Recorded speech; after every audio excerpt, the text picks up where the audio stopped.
Oh, hi! It's been too long since I filmed in here. Also, this is happening and it's very cute and distracting.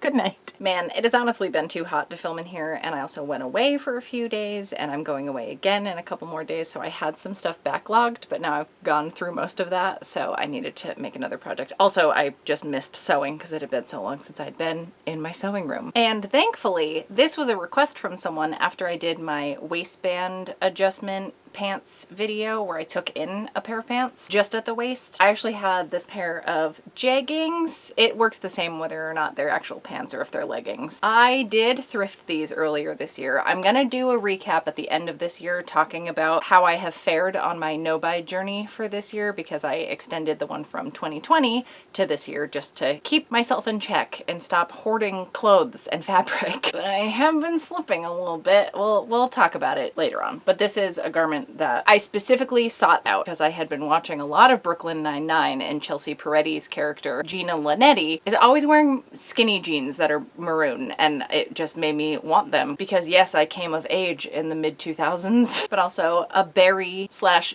deep wine color I think suits me very well, and a lot of my closet is jewel tones, so I was specifically seeking this out. It wasn't just me perusing and collecting things, but again, that's a different conversation to have.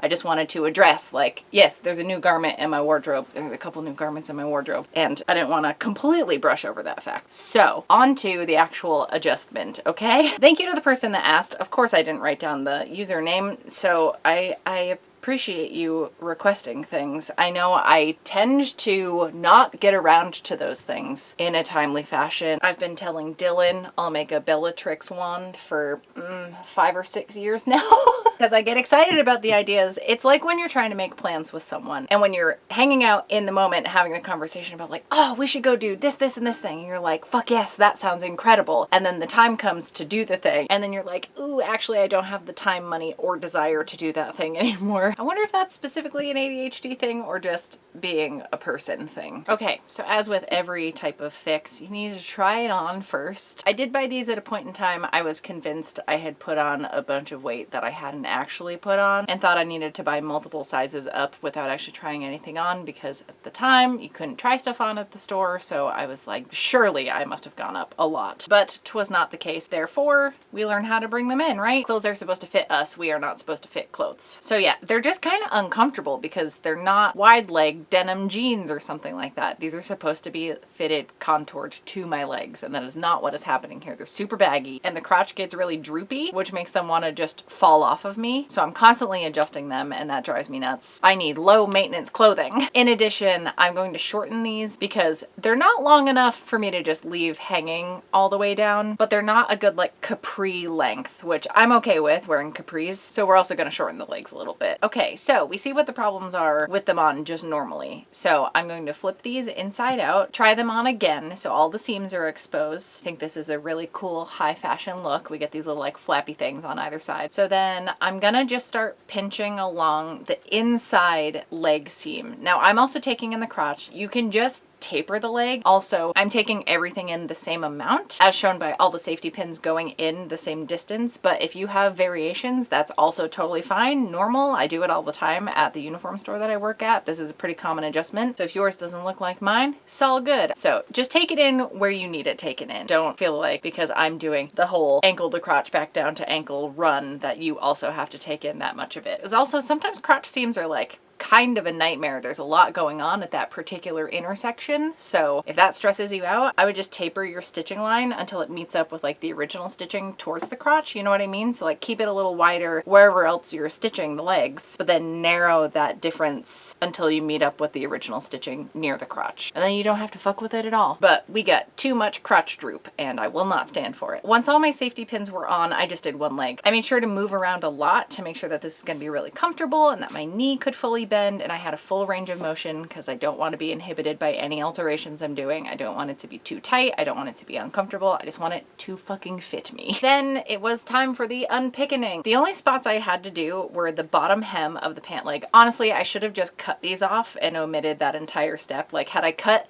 the leg shorter to start with, I wouldn't have had to unpick any of that. I would have just had free range leg bottoms, and that would have saved a bunch of unpicking time. Such is life. For me, at least, everything has to be harder than it actually needs to be. But I do the botch job so that you can avoid my mistakes. And also, this is probably helpful if you're only taking the legs in and not shortening them. You gotta make sure you unpick the hems. This is our new rule in Sewing Nerd Studios. We unpick the hems when we're adjusting side seams so that we don't get wonky bottoms, which just so happens to be the name of my new ska band.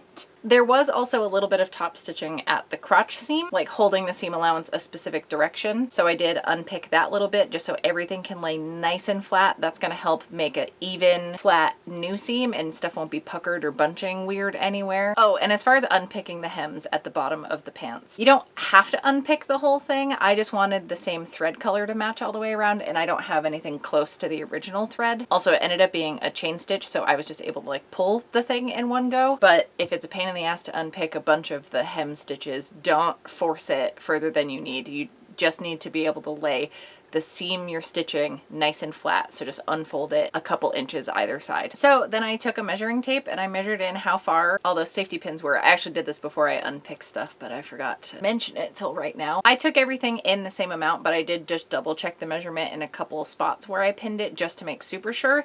And it's totally fine if yours is in varying positions. You can just make notes, or you can mark a line for your stitches to follow right on the inside of the pants. This is the beauty of working on the inside with chalk or something like that. I have this cool little edge thing, seam guide. Yeah, we'll call it a seam guide that actually slides behind my sewing foot, so I can measure out from where the needle is going to be stitching to where the guide foot thing goes, and that will give me my new seam allowance. I did fuck it up, as you'll see right here, and I set the edge of the pants there, so the original seam allowance was still included, but my measurements were from the safety pin to the stitch line. Does that make sense? Like, I had a whole nother like 1/4 to 1/2 an inch of original seam allowance to account for. So all I did was stitch a new line a little further in, and I rested the seam guide on that original stitching line, as you can see right here. I feel like I'm doing a very bad job at explaining this, but visuals hopefully helping. And yeah, sometimes I will use different points on my sewing machine plate as far as where the edge of the thing I'm sewing is going. You can also just take a pen or marker and mark on your actual sewing machine, like on the top, so you have some kind of line marked out. That's what this little red pen mark is. But don't be afraid to mark up your machine. It's a tool you are using to make shit. Don't be precious about it. I mean, take care of it, but yeah, don't be afraid to mark it. And yeah, I'm actually using brown thread for the inner stitches because it's a thicker thread. I want this to be durable. I do not want my thigh meat popping out in the middle of me wearing these during the day. But I do have a berry color thread I'll be using for the top thread when I go to stitch the hem down, because that doesn't have to be as durable. There will not be stress on those seams where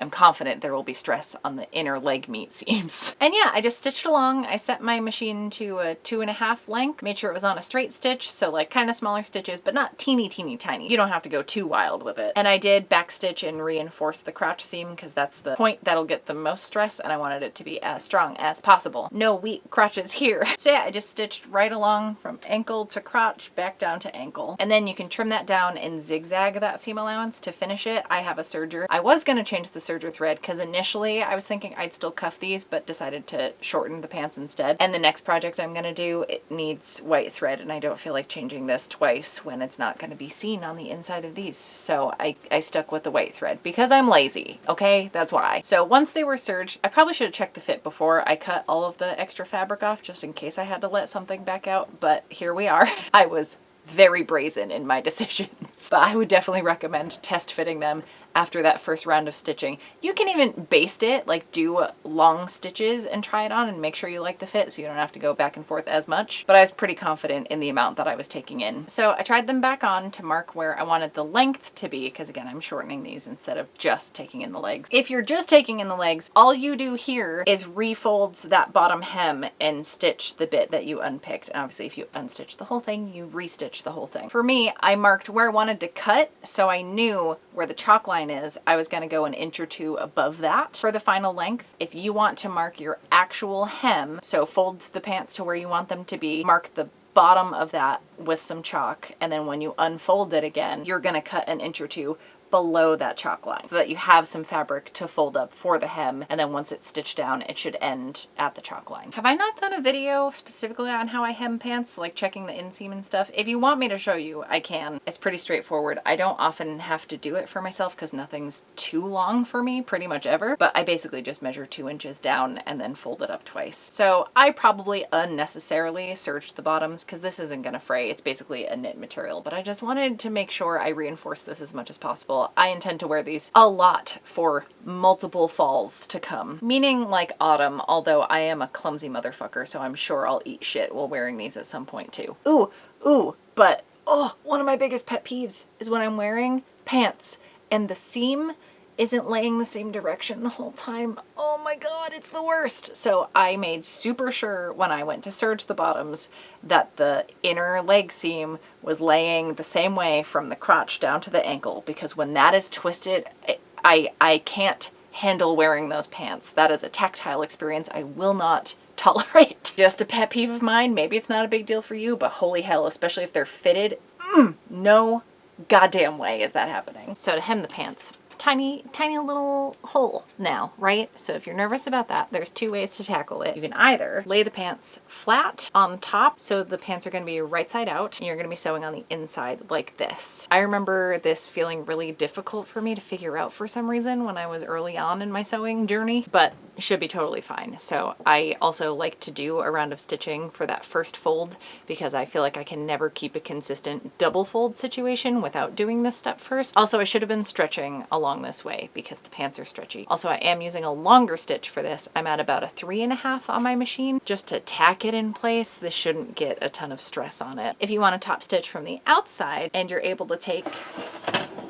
this part off of your sewing machine so you have your free arm available. I know not all of them can do it. You can, if it's big enough, fit the ankle around that little free arm knobby and then stitch around that way. Again, I stretched it a little bit as I was going just so that I didn't pop any stitches when I actually put these on. And this is how they turned out, and I'm so excited because all of the problems have gone away that I was having trouble with. When I had them on at the beginning of the video, the walk to go outside was too many steps for them to stay up, so I had to readjust just getting outside of the house. And that didn't happen once I had fitted them to me. So they're staying up a lot better. They're fitting my legs in a much more flattering way. The crotch isn't drooping. These aren't trying to be hammer pants or something. I am so pleased. And now I don't need to cuff them because it drives me nuts. I never cuff evenly because I'm always in a rush when I'm trying to get dressed in the morning. So it just cut out a bunch of things that were super annoying and frankly meant I wasn't wearing these at all. So now they're wearable. I have a more usable wardrobe now and I'm really excited about it. This was a pretty like utilitarian project to do where there wasn't like fun aspects to it. I wasn't jazzing anything up really. A very straightforward tailoring method. But if you want to see some projects with more creative flair, might I recommend hanging out in the Bog Troll Discord because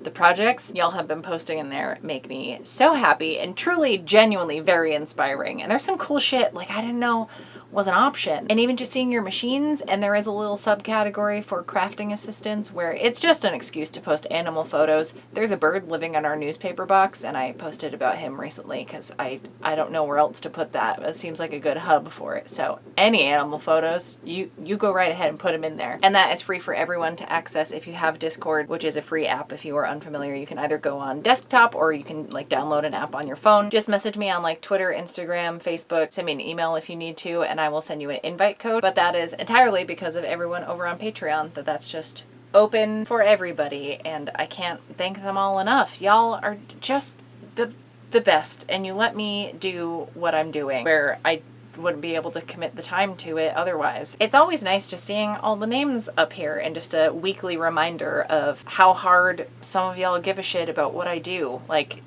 it's really incredible, and I appreciate you all so much. And regardless of whether or not you can donate, like the community we have here mean the absolute world. Before I get even more deep in the cheese, I'm gonna go, but I'll see you all back here with another video next Friday. Thank you so much for hanging out. Are you a cute boy doing cute boy stuff?